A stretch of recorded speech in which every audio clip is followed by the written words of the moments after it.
Welcome to the Strategy Skills Podcast. I'm your host, Chris Safarova, and our podcast sponsor today is strategytraining.com. If you want to strengthen your strategy skills, you can get the overall approach used in well-managed strategy studies. It is a free download, and you can get it at firmsconsulting.com/overall approach. And if you are currently updating your resume, you can get McKinsey and BCG winning resume. It is a resume that got offers from both firms, and you can get it at firmsconsulting.com/resume PDF. Today, we are speaking with Leslie Zane, an alumna of Yale and Harvard Business School, ex-Bain consultant. Many of us are consultants, so we have similar mindset, always helps to have that background. Former senior director at Revlon, also award-winning marketer, TEDx speaker, and also currently a CEO of Triggers that serves Fortune 500 companies. Welcome, Leslie. So great to have you with us. Thank you so much for having me, Chris. I love your show. This is going to be a lot of fun. Absolutely, it will be. So let's start with the age of instinct. What do you mean by that? What do we need to know? So I believe that we are in the age of instinct. If you think about the eras that we've gone through as marketers, as brand people, as business people, first, we thought that demographics was all that was important back in the 1960s. Then we went through this era of segmentation. Then we went to brand purpose. And we keep on sort of grasping for the next shiny object that is supposed to give us the answer to everything that, that's going to drive growth. And it turns out that every single one of those eras has been a little bit disappointing because there really isn't a magic bullet. But what we do know is that understanding and harnessing the instinctive mind, which makes the majority of our decisions, that's the era we're in now. And I would say it's the most promising to actually get to the heart of growth, to actually crack the code on what drives growth. And I'll tell you more about that as we go on. But the clues that we are in the age of instinct, one only has to look at the tremendous rise of ChatGPT. ChatGPT proves that we are in the age of instinct because Geoffrey Hinton, who is considered the godfather of or grandfather of AI, what he said is that the big breakthrough came when they realized that the brain is not a sequential decision-making machine, but rather that the brain is an analogic machine. It connects dots. It works in multiple ways simultaneously. It's a dot. The brain is basically a dot connecting machine. And so once they realized that, that was the big unlock for AI. And that happens to be the essence of instinct and all the work that we do at Triggers Brand Consulting. And the work you do is so fascinating. I feel that everyone needs to read your book. So let's talk about unconscious mind and how we as companies can get understanding on what our consumers are thinking on an unconscious level so that we can help create positive associations related to our brand and actually deliver the value we want to deliver to the world and get noticed. 100%. So I started this journey because I worked at Procter & Gamble and Johnson & Johnson and all these big, wonderful companies. And here I was working on these brands, very famous big brands, and some of them weren't growing. And I said, wait a minute, how can this be? Here I am at P&G. If P&G doesn't know how to consistently make marketing the engine of growth, that means nobody knows. And I quickly realized that we were stuck in a traditional marketing model of persuasion, basically trying to persuade people to do what we want them to do. And that is what traditional marketing has been all about. So I'm going to give you a coupon. I'm going to give you an incentive. I'm going to discount. I'm going to barrage you with messages. And it turns out that all those techniques go up against the conscious mind. And the conscious mind resists. It's rigid, it's resistant to change, it's skeptical, it's conscious, so it sees you coming. And so it says, I'm not going to do what you want me to do. That's the conscious mind. That's the problem with marketing to the conscious mind. So making change there, getting people to change from one brand to another, driving growth, that's going to be a very, very slow process. What we realized is that the instinctive mind which, by the way, makes the majority of decisions, 95%. Just ask Daniel Kahneman and read all of his work, and you'll understand that. The instinctive mind is making the majority of decisions. So why are we spending any time at all trying to persuade that conscious mind? That's not where the decisions are made anyway. They're made in our memories, and we actually have very little control over the decisions we make. We make them instinctively. So that's where we want to operate. And I've spent my entire career developing a system for driving growth, leveraging the instinctive mind, which is far more malleable than the conscious mind. Leslie, and it's very interesting because we know that most of our decisions, most of our behavior throughout the day is on autopilot, but we have not connected it. Most people have not connected it to how we market our products and services. So I love what you're saying. That's exactly right. That you just literally articulated the problem.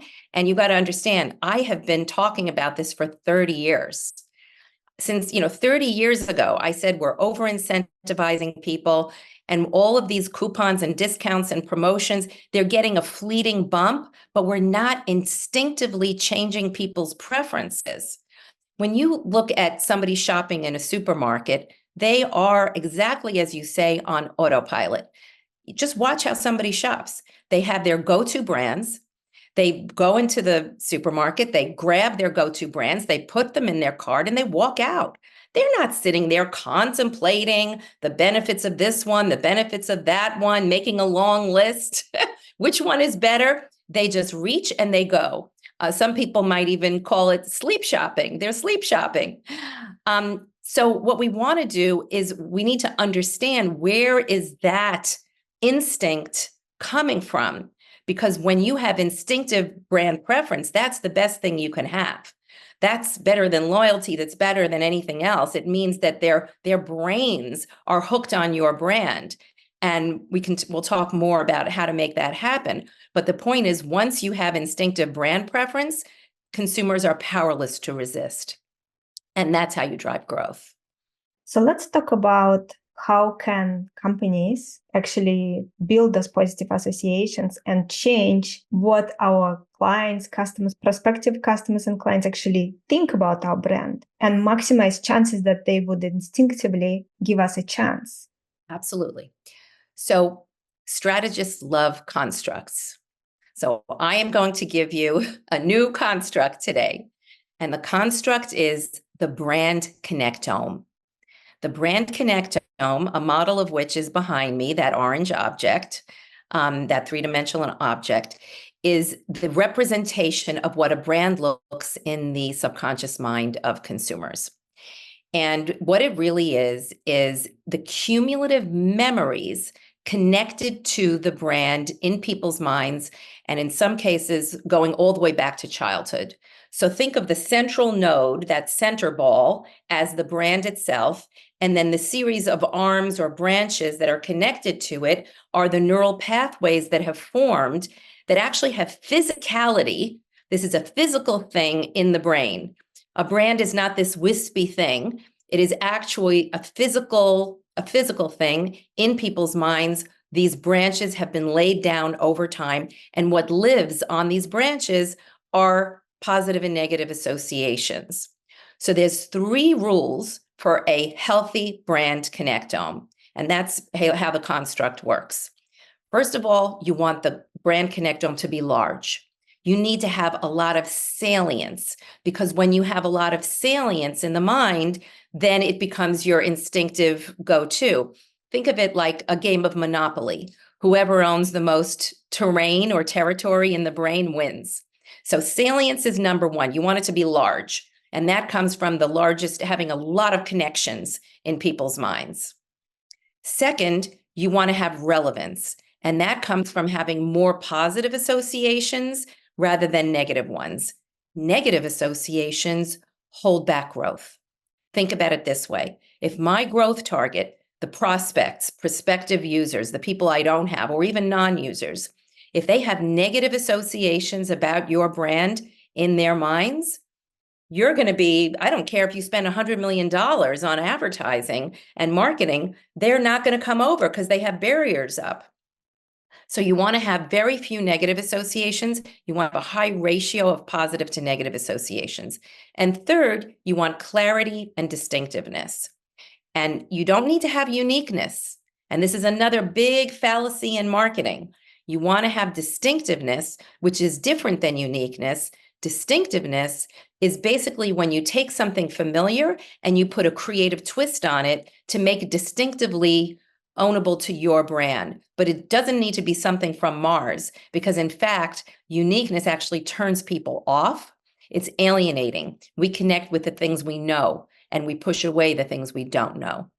Fascinating. I love this concept. So let's break it down a little bit now, go a little bit deeper. So large, few negative associations, clarity, and distinctiveness. So for a brand that is newer and needs to build out all those things, and let's say it is something like a content brand that produces educational resources, free and paid, some coaching, consulting, and some other products that help people. For example, if you take my company, and then we can look at other examples as well, if you would like. We also, of course, have other things as well. But I was wondering, so for a brand like that, how would you start building along those three components? Okay. So let's say you're a new brand, which is what you're newish, let's say. Your brand, think about it like a seed. I'm going to plant my seed in the brain, and I need to add a lot of positive associations in order for the seedling to grow. Think of the positive associations like the soil, the water, and the sun. It's the nutrients I need to feed the seed to make it grow. So basically, you have to be, Chris, you have to be a gardener. You have to take your seed, you need to feed it and nurture it, all these positive associations in people's minds, lots of positive associations, lots of positive connections, because little by little, then the seed will sprout, it'll turn into a seedling, it'll take on roots, it'll hopefully, please, if we keep doing it right, it will turn into a full-grown tree. And the moment your brand is a bigger tree, or has a bigger canopy than the brand connectome of your competition, then people are going to switch over to you, because this is about that salience, that growth, and positive and clear, all those three things. It's all about growth. And that's a really interesting thing and an interesting way to think about this whole area. We're actually you talk about business growth, but the first thing that has to grow is the brand or the business or the company. It has to grow in people's minds. So you cannot increase your share of market until you increase your share of mind. And then once it grows and you're thriving, then the revenue and the sales will follow. Such an important thing you said. So the prospective customers and clients you want to attract to your products and services will switch from your competitor when your brand connectome is bigger in their minds and also have more positive associations versus negative. It's just a more attractive, I guess, brighter, shining brighter in their mind versus that of competitor that they may be currently using. Exactly. It's about making more connections. And a lot of people make the mistake. They think that they're just selling their product benefits or their features or their particular services. And they tend to approach marketing in a very isolated way. And that's actually the opposite of what we need to do. You need to connect your brand to everything in people's lives. The more connections it has, the more it sprouts, because those little arms of the connectome, they stretch out to reach different things that already exist in your brain, and it just starts to go sprawling. Those roots stretch out and cover more and more brain terrain. So as an example, I'm a big fan of partnerships, because if I connect my brand to 3 or 4 other companies or organizations out there, then I'm going to make my connectome sprout more easily than if I just stay by myself, completely isolated, basically with my arms cut off, if that makes sense. Makes a lot of sense. So what are some of the specific things, for example, my company could do differently versus the way most people currently market their services? So one of the, again, sort of myths in marketing is that we want to create an emotional positioning. Now, it's true that people instinctively connect with human brands. So you would want to definitely sort of tell your story, how you came to this country, how you got started, your early years, your founding story, why you even care about this whole area, your heritage, and why this all matters to you, your passion, all of that matters. But what people don't understand is that that alone is not going to win the day, because emotion goes in one ear and out the other. Emotional connection is the outcome we want. We want to create emotional connection in people, but we don't get there by being emotional or saying emotional things. I can't get somebody to love my brand. You have to earn that. And the way you earn it is through distinctive brand assets that go into memory structure. So distinctive brand assets are these very sticky codes and cues that sink into people's memory structure, and they get lodged on those neural pathways that I was talking about. And the more you have of them, the better. So everybody will kind of create a logo, but even a logo isn't enough. You want to have distinctive brand assets for other things. Maybe you want to have a distinctive brand asset to represent your expertise, or a distinctive brand asset to represent your benefit, or even to have a brand world as your distinctive brand asset. So what's an example of a distinctive brand asset? I'm going to explain a distinctive brand asset and a distinctive brand trigger. So a distinctive brand asset would be something like the Geico gecko. When you see the gecko, you think of Geico and you know that that belongs to that brand. But is that really a trigger? Is that really a cognitive shortcut that has tons of positive associations? I'm not so sure. But something like a snow-capped mountain in the bottled water category, that is a trigger, an image trigger, we would call it, because the snow-capped mountain is packed with positive associations.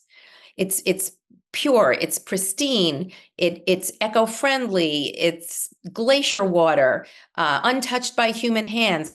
All those associations are imbued and embedded in that snow-capped mountain without saying any of them. So if I put a snow-capped mountain on my brand of bottled water, I'm going to inherit all those positive associations for my brand very quickly. And if I go a step further and not just take any snow-capped mountain, but make it distinctive to Aquafina with an abstract design and two peaks and a little sunset, so it becomes sort of branded and distinctively ownable to Aquafina, then I'm going to create something that is both distinctive, but still riding familiar neural pathways of what snow-capped mountains mean in people's minds.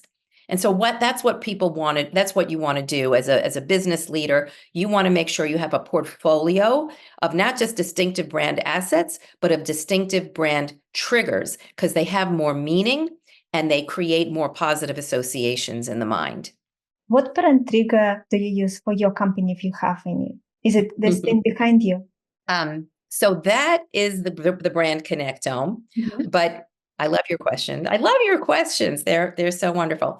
This is the icon that we use for my company. It's a brain. It happens to be the profile of a woman because we're a woman-founded company. And it's got a brain and then a spark in the brain, which is supposed to be like the trigger. So somebody came up to me a few years ago and said, Leslie, your logo is dated. You need to change your branding. And so we tested 150 other symbols, and everybody kept coming back to this one because I think it's a trigger. I think it actually communicates what it is that we stand for. We tried to do something different, and what we just came back to the fact that this had more meaning and more positive associations for people. I love it. I love the color. And by the way, you said it as a female, but it's hard to say. So I think even men would not be. It's pretty neutral. It is pretty neutral. And everyone wants to be bright. So there are a lot of positive associations.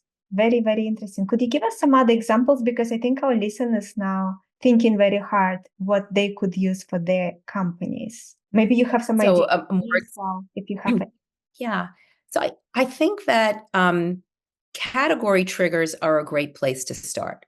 So depending on the business that you're in a, I don't know, a childcare business, or you're in a party planning business, a good place to start is what are the triggers that are already used in that category?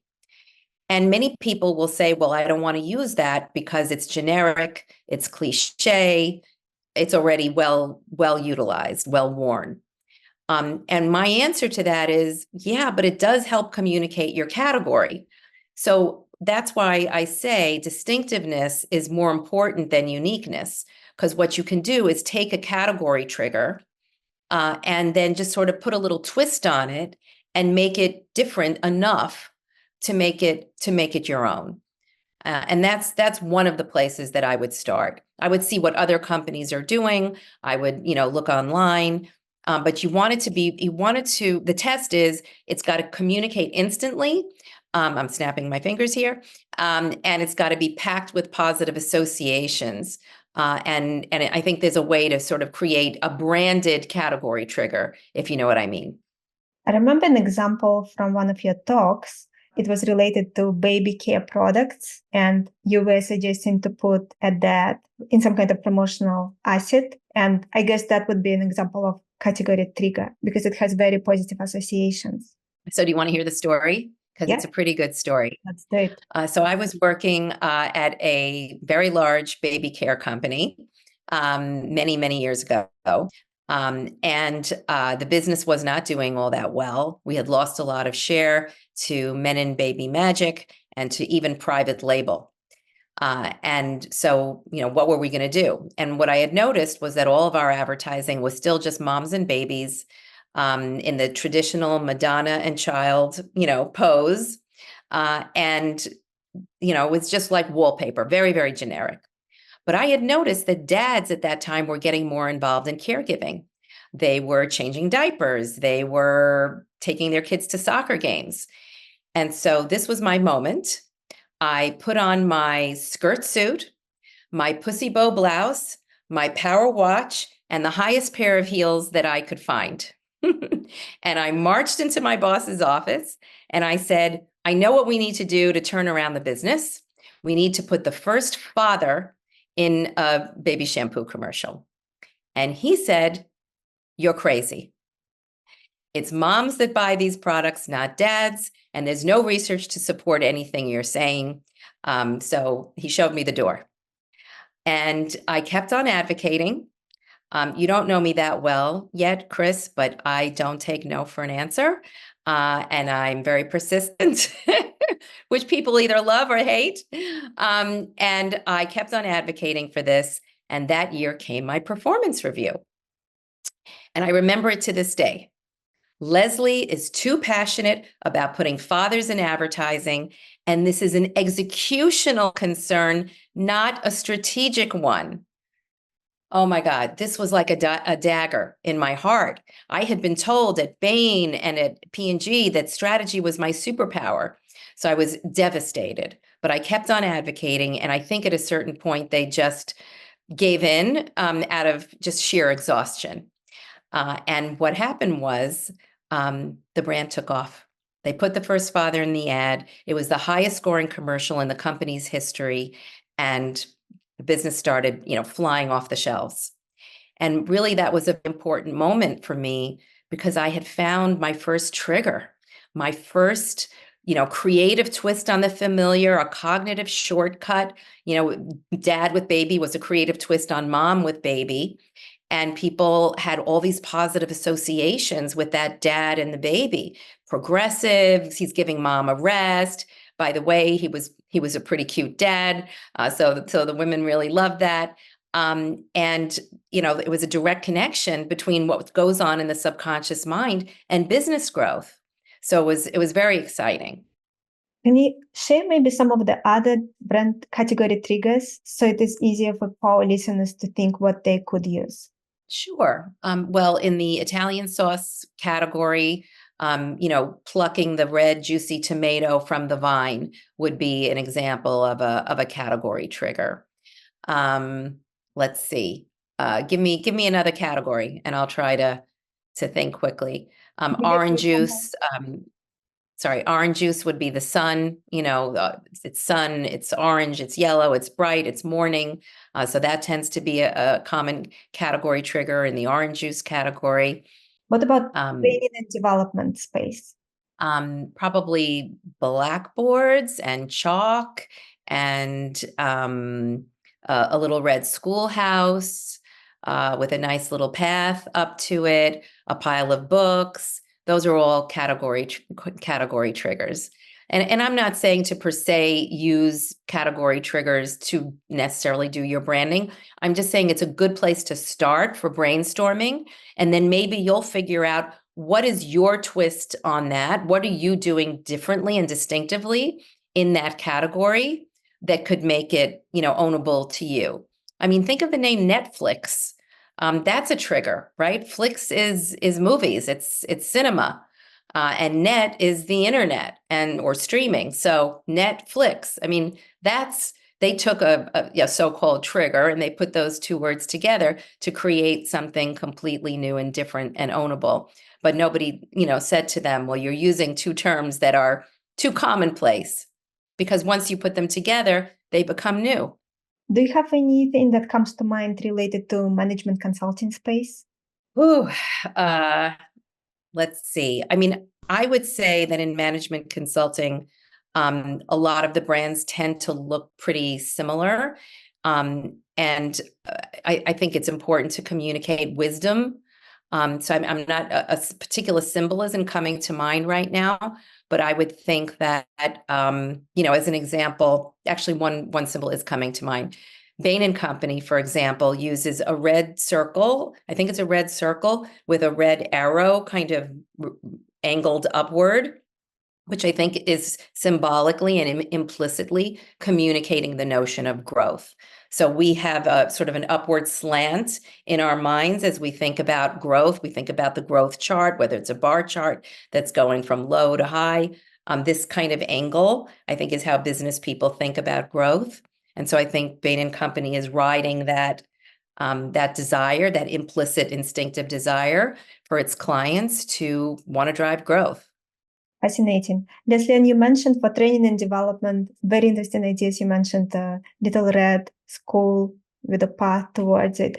Do you think there's a positive associations in people's minds because we kind of miss childhood and we miss this time when we could focus more on learning versus trying to make a living? I think that childhood has tremendous nostalgia, and nostalgia is a really positive force in every brand that we've ever studied. Nostalgia, if it has a nostalgic connection, if it's been around for a while, maybe handed down through generations from parents to children, or even grandparents to parents to children, those brands tend to have a lot of longevity, and they're riding this sort of powerful force. So I think the Little Red Schoolhouse, in many ways, it's like a throwback to an earlier time in contrast to our high-tech era. And I think there's a warmth and comfort that's interesting in juxtaposing something very advanced with something that's more, homey and comforting. Let's think more about this. So for someone now listening and they are a leader within large organization, or they are running their own, let's say, boutique consulting firm, and they're thinking, what Leslie's sharing is so interesting. I will read the book, but I feel like it's just so much that I don't understand. Once they read your book, what would be some next steps? Maybe some homework you could give to our listeners for those who want. Yeah. So interestingly, if you buy the book now, there is a free checklist that comes with the book. It's a great time to get it. because that free checklist kind of gives you a list of here are all the things you should be thinking about in your business. So I would definitely recommend that. I can say that what is in the book, and the reason that I think it will be very helpful to people, is that what it is really 10 rules that I've learned that we have to overturn. The old marketing, you have to remember that the old way of marketing was created at a time that we thought the conscious mind made all the decisions. So I learned over time, over my 30-year career, that these rules are actually holding back growth. Because just one example, uniqueness, that is what you're taught when you're a marketing person. You've got to stand out, be the purple cow, differentiate or die. But it turns out that our brains are hardwired for the familiar and to reject the unique. So one of the main marketing rules that we all live by in marketing is actually a recipe for turning people away. And so what I did in the book was I captured the 10 rules that I am saying we need to put in the garbage pail, and we have to have 10 new rules that replace those rules. So each chapter takes down an old rule of marketing, gives you the new rule, and you can follow these rules in your daily job, in your daily business, and quite frankly, in your lives, because some of the things that I talk about in the book have nothing to do with classic commercial brands. I talk about politics. I talk about, elections, political parties. I talk about Taylor Swift. I talk about the Yankees. I really think that everything's a brand. We're all brands. You're a brand. I'm a brand. My mother is a brand. Where I went on vacation last is a brand. And we all actually are marketers. All of us are selling something, whether it's our personal brand, our business, whether we're trying to convince our children to do their homework or get our spouse to take out the garbage. We're all selling something. We're all marketers. And so I wanted to provide a set of rules that could really be used in any situation. Leslie, and as we are speaking today about this important topic, I also was thinking how it's not only about growing your business and delivering value you can bring to the world to a larger number of people who can find you and decide to work with you because of this new approach to marketing, but it's also about helping your current customers enjoy more being your customers. Well, what's so interesting about that is that every time we find the barriers that hold back growth with the growth target, the clients are always worried, well, how do we know that this new positioning for the growth target isn't going to turn off the current customer? Because obviously we don't want to have a leaky bucket. We want to hold on to the old customers, the existing customers, and we want to bring in the new customers. And what we find every single time is that when we remove the barriers of the growth target, the people you don't have, everybody, the whole brand becomes elevated to everybody. And the core customer gets really, really excited that this is the brand that they were using all along. And now it's even better because we built those new associations into the brand. Really, brands have to evolve. They can't stay stuck in their ways.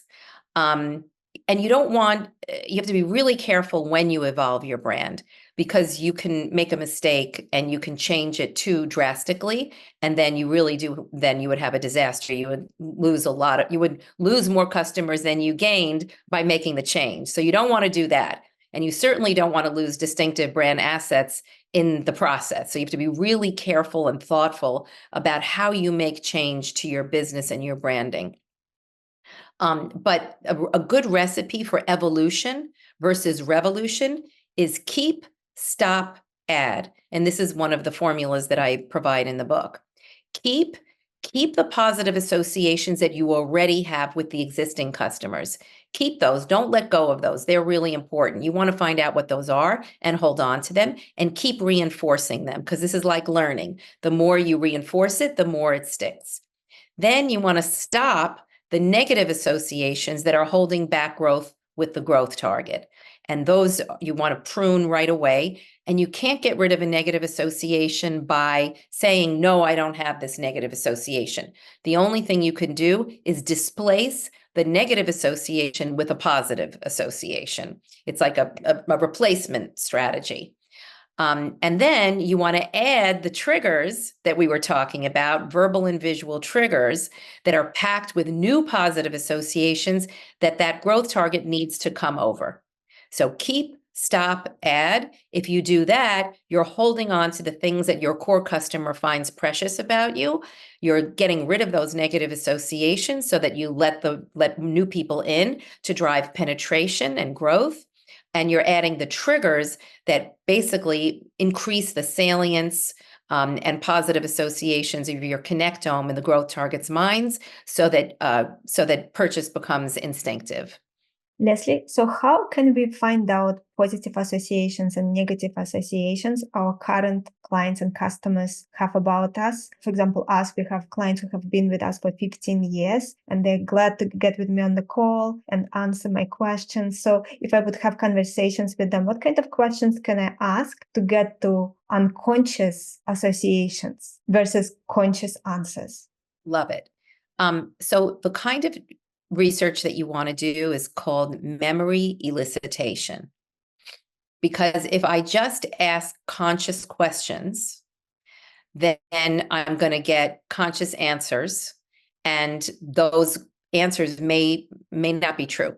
They actually may be misleading, because I maintain that people don't even know why they buy the brands they do, or why they listen to the podcasts they do, or why, they really don't know. So you can't trust conscious answers. This is why surveys in a presidential election, the polls are always wrong. They're always wrong every single time, because they're asking conscious questions and something very different takes over in the voting booth, and that's instincts. Instinct takes over, which is completely different. So to get at people's instincts, we need to get into their memories. And so one of the things that I have in the book is some of the sample kinds of questions you would ask to start delving into people's memories. But a good first question is, what's the first memory you have of this brand? What's the first thing you can remember about it? What are some of the experiences that you had with the brand that are, memorable? What's some of the imagery that you have in your mind about the brand? How do you see it? How does it come to life? If it was a person, what would it look like? So you start to uncover some of those more implicit kinds of positive and negative associations that you really want to know. And very importantly, do it on the competition as well. You want to understand what the positive and negative associations are of your competitors, because it's really useful. First of all, you can learn something from them if they're doing something right, but also you can learn what their vulnerabilities are, and maybe you can take some customers from them and bring them over to you. Leslie, and do you have situations where you're working with clients and you see, and then you kind of make it clear for your client, or in your work, you both understand basically that they thought that something is a positive association, but it's actually negative? Oh my God, that's such a great question. We see that all the time. A lot of associations that are positive can have a negative flip side. And it's really understanding what some of those negatives are, to make sure that you're balancing them out. Because essentially what happens is that consumers come to their own narratives. They connect the dots in their minds about your brand in a way that may be different than the way you want to present yourself, different than the way you want your business or your brand to be portrayed. And that's primarily because the brain is a dot connecting machine. So it's creating a narrative about your brand that may or may not be servicing you well.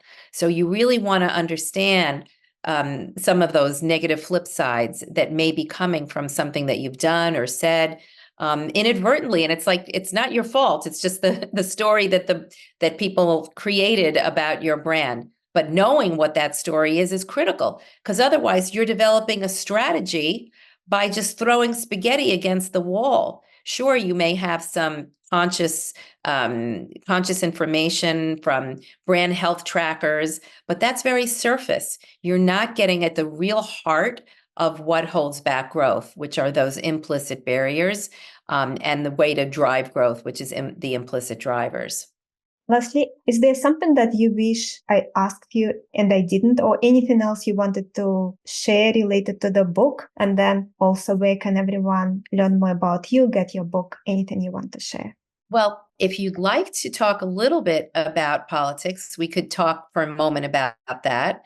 We're not going to convince anybody to vote for anybody, but if we just want to see how does all of this thinking, how do these principles apply to the world of politics, it could just be fun to think about it. Would that be interesting?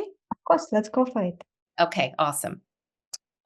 So it turns out that political brands, political parties work the same way as Coke and Pepsi, right? So if you're a Pepsi user, you're instinctively and positively biased toward Pepsi, and you're negatively biased toward Coke.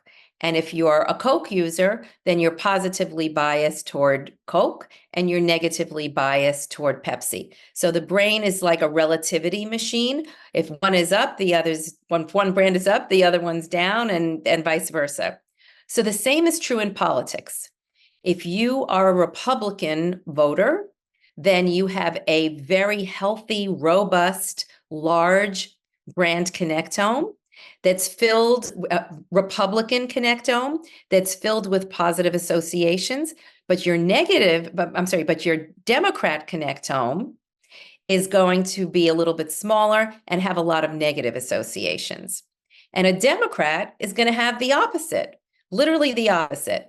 They're going to have a very robust, positive Democrat connectome and a smaller Republican connectome that's going to have a lot of negative associations in it. So when these two people get together and try to talk politics, their connectomes, their brains are literally the mirror image of one another. And like poles of a magnet, they repel. So you ask yourself, why at the last Thanksgiving was it impossible to have a conversation about politics without people getting red in the face and their hearts starting to beat very fast and everybody almost coming to blows? It's because these connectomes really are what drive us. And Professor Michael Platt at Wharton did some fascinating research where he found that if you criticize somebody else's brand that they feel very passionate about, the same part of the brain that feels pain lights up. So it literally is like feeling pain to you.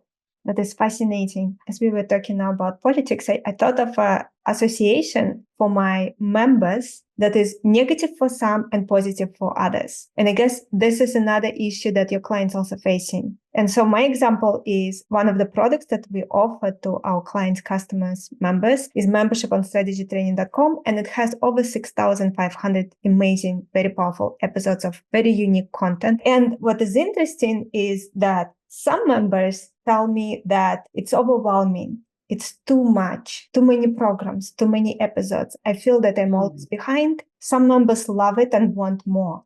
So in situation like that, when someone is facing a situation where they have negative and positive association, for some it is negative, for some positive, I guess it's just judgment call. You have to see what majority of your clients are thinking. What would be your thoughts when you encounter this issue?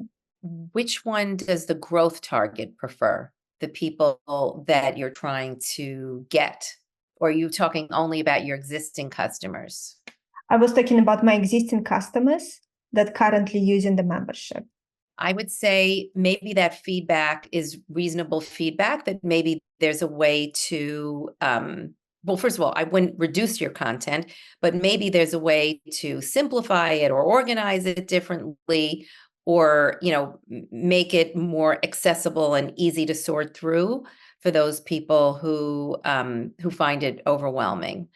So I like to take the feedback from customers, but I would more likely change something drastically if I found it was a big barrier to growth for growing my audience. But I do think there's little things you probably could do. I don't think any situation is black and white. I think it's always like this and. Of course. Leslie, so great to have you with us. Where can our listeners learn more about you, buy your book, anything you want to share? Oh, thank you so much for asking. My book has a landing page. It's called The Power of Instinct book.com. The Power of Instinct book.com.